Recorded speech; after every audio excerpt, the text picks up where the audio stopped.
Hey, welcome to my mud house makeover. This week I ordered materials and dug out my basement, so I was able to get everything ready for next week to lay the foundation and get started with actually building the additions. The block for my basement was delivered by this crane truck. We were able to get it all into their front yard right in front of the house for a perfect position to be able to, after we dig our basement, get that foundation laid. So here we are unloading it, and then I just had to put the OSB up and return the pallets. This load block and the delivery and the OSB and the concrete mixer all cost about $1,800 US, so it's fairly reasonable, I thought, for the total cost. I'd like to kind of update you as I go through as far as what things cost as we build this project. It would mean a lot to me if you would like this video and subscribe to my channel. Also, fill the comment sections with your thoughts or ideas on what I should do, what I shouldn't be doing, on things I'm doing wrong, things I'm doing right, or what you would do if you were in my shoes for this build. It'll be interesting to hear what you have to say. Interesting to get your good ideas.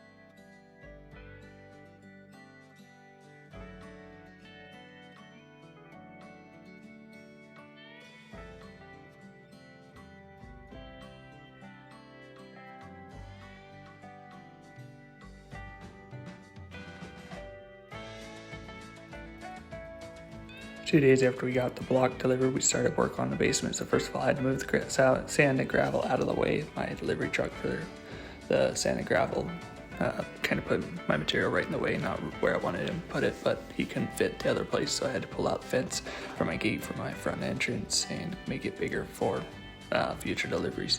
But we first of all grubbed the area out and then started digging. We were surprised how much sand there is in my soil. The soil is very sandy, and here we're just loading the truck and dumping it over in a pile a little further off off of camera.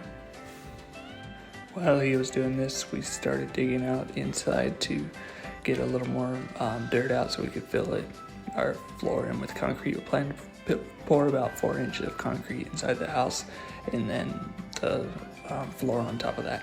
I'm gonna run pipes through that concrete to keep it to use as a heated floor, so hopefully that works well.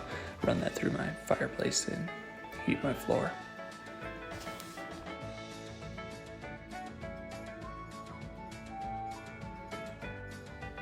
And here's a bit slower of a view of digging it out from the other angle. So we're coming over to midway, middle of the door there, basically. So my basement's gonna be about 5 meters by 6 meters, or 15 feet by 24 feet, 25 feet, something like that. I plan to have some steps on the inside to go down, and then also some steps on the far side to come in from outside. While we were digging this out, a load of lumber came. This should be enough lumber to get me framed in for the bottom floor, and maybe a little more up above. But I wanted to at least get enough to get started. I can usually get lumber delivered within 2 days of ordering it, so I'm not too worried about how soon that comes. And once again, he kind of dumped it right there, and I had to move it over by hand. And then we kept digging on the basement, getting it dug out. The excavator is quite small, but it's better than doing it by hand.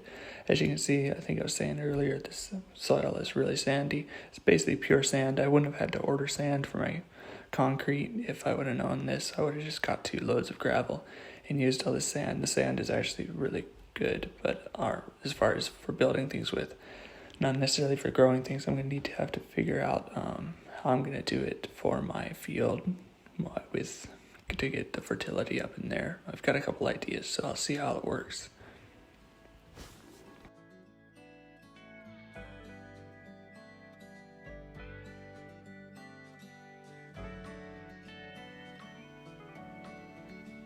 And then here's a bit of a different view. You can see straight down into the pit. It was hard for him to level it out because he is at the very bottom of his bucket. So it was hard for him to level the very bottom out. The next day he was able to get down in there. I was measuring around, seeing whether it was the depths I wanted. Basically, it's going to be about 2 meters deep, and there it is at the end of the day, and the amount of dirt we pulled out and my lumber stacked there. So the next morning, I went down in, was able to build a ramp and lift the dirt up and out, and then spread it out and push it. It was basically sand, it was raining just a little bit. It actually compacted quite well for this and worked out just fine. Put the plastic there to try to keep the foundation from eroding under my house. I'd hate to have that collapse and fall in. And this is pan around to show you all the dirt that we pulled out of here. Massive pile, and this is the truck. And walking back up to the house, you can see I'm up here still working it, digging this out. And then this night we got a lot of rain, so I went back out in the morning to see how everything looked, and I decided to field off of corn and let it lay there. And it was a soupy mess. It got kind of spongy like sand does whenever it gets wet. And so I had to look around, and my basement was not filling with water very much, so I don't think I'm gonna really need a drain. And here's inside my house and what that looks like with it dug down and ready for the concrete. So we're all ready to go next week with my fireplace in the corner there. Dug it a little deeper to make a good foundation for that. And then here's a look back out, and it's time to go home and get warm again after a rainy and wet day. Thank you for watching, and see you next week.